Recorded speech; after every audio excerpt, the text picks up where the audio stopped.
a high-rise building is overtaken by thousands of giant spiders that start feeding on the residents.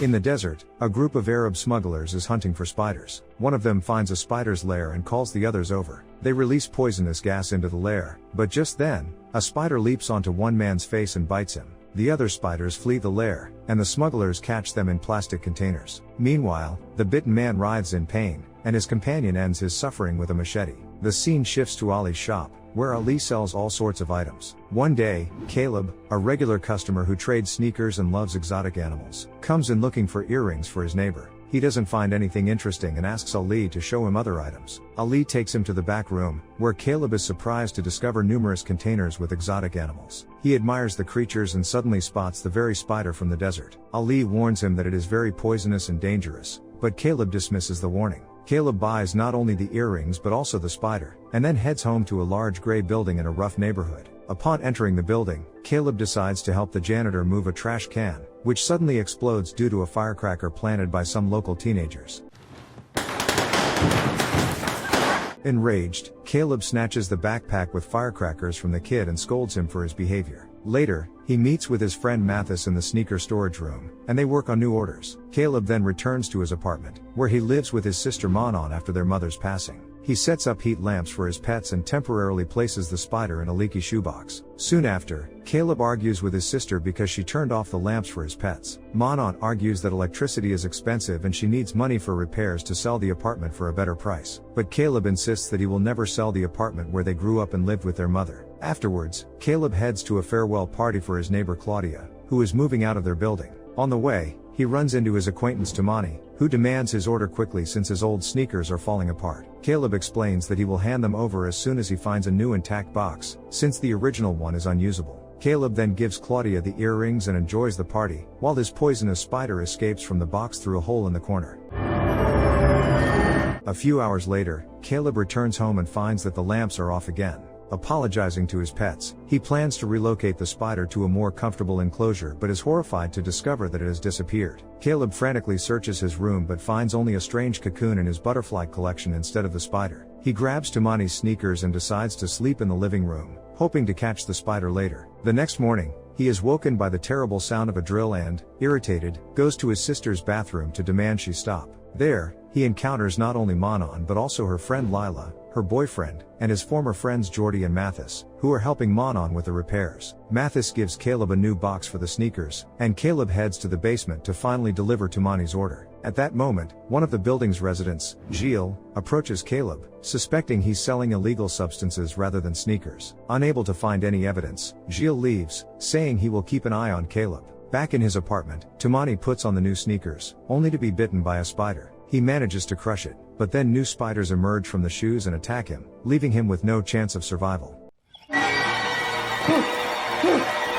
His dog watches warily as the scene unfolds, then eats the crushed spider. Meanwhile, Caleb returns home to find Jordy, Mathis, Lila, and Manon inspecting his exotic collection with great interest. He kicks them out of the room and locks it, wedging a cloth under the door to keep the spider inside. Little does he know that the spider has not only escaped but also reproduced and found its first victim. Tamani convulses and soon dies. After finishing the repairs, Jordy and Mathis are about to leave when neighbors stop them on the landing. They ask if they've seen Tamani and mention that his dog has been barking nonstop for half an hour. Concerned residents, led by Gilles, break down Tamani's door and are horrified to find his body on the floor. They call the police and demand to know what happened. Some speculate it might be due to COVID, but Gilles is convinced it's an overdose. The police officer says there's nothing to worry about and assures them there are no infections in the building but insists that everyone, even those not living in the building, should stay put and monitor their health. As the police remove Tamani's body, Caleb notices a sneaker-less foot and suspects the real cause of death, though he is reluctant to believe it. Later, Caleb, Manon, and their friends gather in the apartment to discuss Tamani's sudden death. They can't understand how a disease could develop so quickly, and Manon suggests that Gilles might be right and Caleb was indeed selling illegal substances. Caleb is hurt by his sister's distrust, and Jordy insists it doesn't look like an overdose. Meanwhile, the janitor tidies up Tamani's apartment and discovers that the entire bathroom is covered in spider webs. She uses insect spray to kill the spiders, only to find that there are even more of them.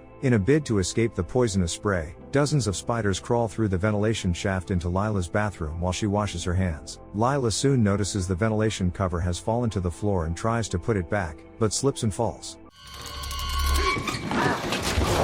As Lila regains her composure and stands up, she notices something moving under the towel on the door. She cautiously lifts it but finds nothing. Suddenly, a spider attacks her. The startled girl locks herself in the shower and begs Jordy to kill the spider. However, Jordy is reluctant to harm the spider and tries to catch it instead, despite Lila's pleas to crush it. The rest of their friends, hearing Lila's screams, rush over. They argue about whether to kill the spider or just catch it. The spider suddenly disappears under the furniture, and Jordy uses a mop to lure it out. Suddenly, the spider reappears on the shower door, and Jordy covers it with a towel, drops it on the floor, and steps on it. When Jordy lifts the towel, everyone is horrified to see that the single spider has multiplied into numerous small ones scattering in all directions. At that moment, several more spiders emerge from the drain, sending Lila into a panic. She rushes out of the shower into the hallway, and the friends seal off the bathroom entrance with tape to prevent the spiders from escaping. Jordy and Mathis suspect that the spider escaped from Caleb's room, but Caleb initially denies it and insists he doesn't have any spiders in his collection. Manon reminds everyone that Caleb had blocked the door to his room with a towel,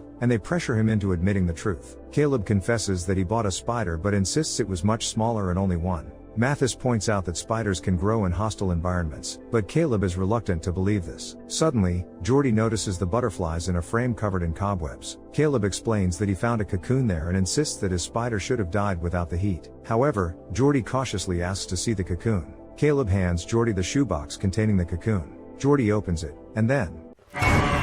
Terrified, the guys quickly seal the box with the spiders and wrap it with tape. Meanwhile, in the hallway, the janitor steps on a spider and then notices a massive cobweb on the ceiling with a bird caught in it. Determined to deal with the horrifying creatures herself, she climbs a ladder and sprays poison into the ceiling tiles. Suddenly, a spider leaps at her face. The janitor loses her balance, falls off the ladder, and rolls down the stairs. Caleb and the others seal all the gaps in the apartment, and Jordy suggests they leave the building despite the police's orders. The others agree, but Caleb refuses to abandon the other residents to their fate. Caleb proposes telling the neighbors about the situation and taking them with them. So he and Mathis start going door to door. However, people don't take their warnings seriously, and some don't even open their doors. Caleb and Mathis go lower and try to reach Claudia, but she doesn't respond either. Feeling something is wrong, Caleb decides to force open the door. They find Claudia asleep in a chair, but as they approach, they see spiders emerging from her head.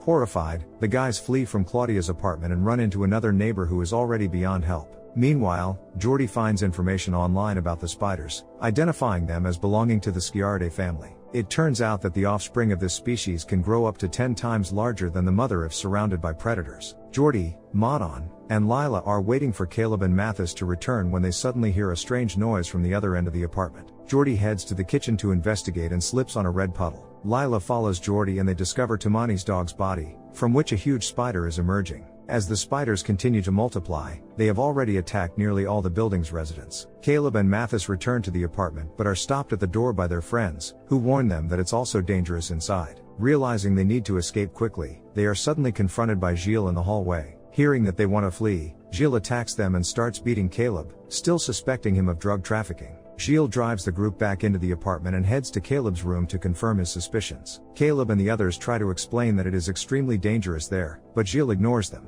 He then notices the sealed box and cuts it open with a knife, hoping to find drugs, but instead is swarmed by dozens of spiders.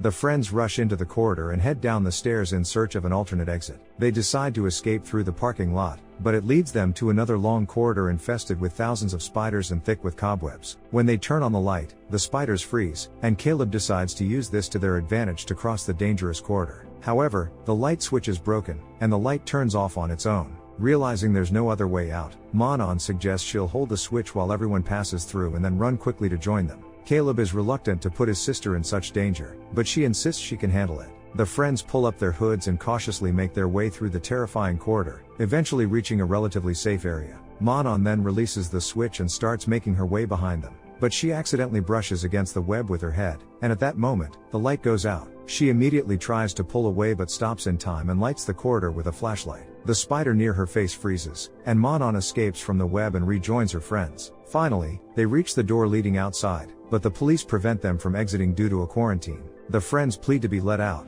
but the police respond by firing tear gas at them and then open fire. In a panic, the group tries to take cover from the police's attacks, but Jordy ends up caught in a massive web from which he can't escape. Shocked, Mathis discovers several people wrapped in spider cocoons and then realizes he has been bitten by a spider, though he decides not to tell the others for now. Reuniting, the friends try to calm Lila, who is hysterical over the loss of her boyfriend, and eventually make their way to the storage room where Caleb left the teenager's backpack with the firecrackers. Trying to cope with the horror they've experienced, Mathis suggests a new plan. He proposes using flashlights and firecrackers to light their way and climb to the roof of the 15-story building to call for help. Initially, Caleb thinks the idea is insane, but they have no other options. The friends carefully exit the storage room, immobilizing spiders with the light. When they reach the stairs, Caleb lights and throws a Molotov cocktail into the corridor. However, the spiders, fleeing from the flames, charge towards them.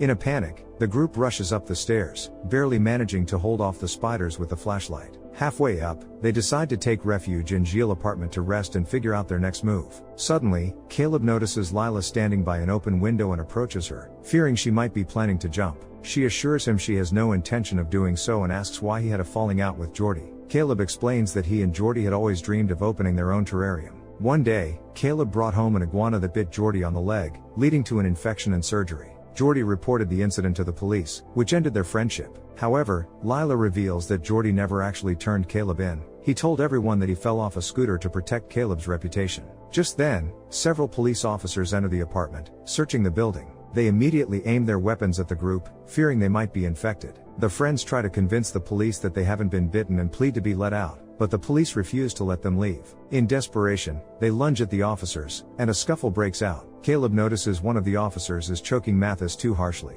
He grabs a nearby gun and shoots the officer, but the remaining officers quickly subdue them and put them in handcuffs. Eventually, Caleb and the others come to the parking lot they had been trying to reach and see the police destroying the spider bodies. Caleb accuses the police of causing Jordy's death, but the lieutenant insists that the decision to quarantine the building was the right one despite the tragic outcome. Suddenly, Caleb notices Mathis, who is starting to feel worse. Mathis reveals a spider bite on his neck. Realizing that Mathis is doomed, he decides to help the others escape. He quietly sneaks up to the generator and shuts it off, then opens the door to the dangerous corridor. Thousands of spiders make their way to the parking lot, and the police struggle to fend them off with their weapons. Meanwhile, Caleb and Lila are hiding behind one of the cars but soon realize that Manon is missing. Caleb goes to search for her, while Lila runs to her car for protection from the spiders. Caleb quickly finds Manon but sustains an injury to his leg. They break a window of a van and take shelter inside, with Manon pressing on Caleb's wound. Aware that they might not survive the spider onslaught, they apologize to each other and make amends. However, enormous spiders begin to crawl through the van's windows. Fortunately, Lila turns on the headlights of her car, scaring the spiders away and saving her friends. Caleb and Manon exit the van and get into Lila's car, and they drive recklessly through the parking lot, plowing through everything in their path. Suddenly, a giant spider appears in their way. To escape, they need to open the gates, so Caleb decides to leave the car and approach the spider directly. Unexpectedly, he asks Lila to turn off the headlights. The spider, realizing the humans are no longer a threat, scurries away. Caleb then manages to open the gates, and light floods the parking lot. A few days later, a makeshift memorial with flowers and photos stands by the fence surrounding the building, honoring the victims of the spider invasion. The building is declared uninhabitable, and the authorities decide to blow it up along with the remaining spiders. Manon and Lila watch from a distance as the demolition unfolds. Meanwhile, Caleb heads into the woods and buries the shoebox containing the childhood photo of him and Jordy. As he finishes, he notices a spider on his shoulder. Instead of panicking, as he might have in the past, he calmly picks up the spider and carefully places it on a fallen tree. Are you afraid of spiders? And how would you escape from a house infested with creepy crawlies? Share your thoughts in the comments below, give us a thumbs up, and subscribe to the channel. See you in the next videos.